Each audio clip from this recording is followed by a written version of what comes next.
Pakiubos, pakiubos.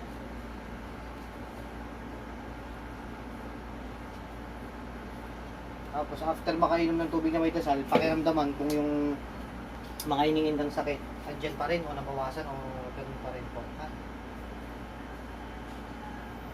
Wala na, pantay na. Nakita niya, pantay na. Kanina hindi pantay yan. Sobrang haba ng kaliwa. Nakikita niya? Okay.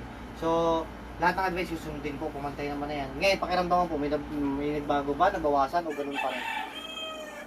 Same pa rin? O sabihin niyo totoo kung may nagbago o wala? Okay naman po yung paglunok ko. Okay yung paglulok mo. Pero nung mga nakaraan talaga, hindi ka okay. Ngayon, parang ngayon lang siya naging okay after magdasalan. So, kung nagiging okay, pero sobrang sakit niya nakaraan. Opo, kahit kahapon na kanina, hindi ako Hindi ka makalunok. Ngayon, dire-diretso okay. Okay, so, gano'n na lang.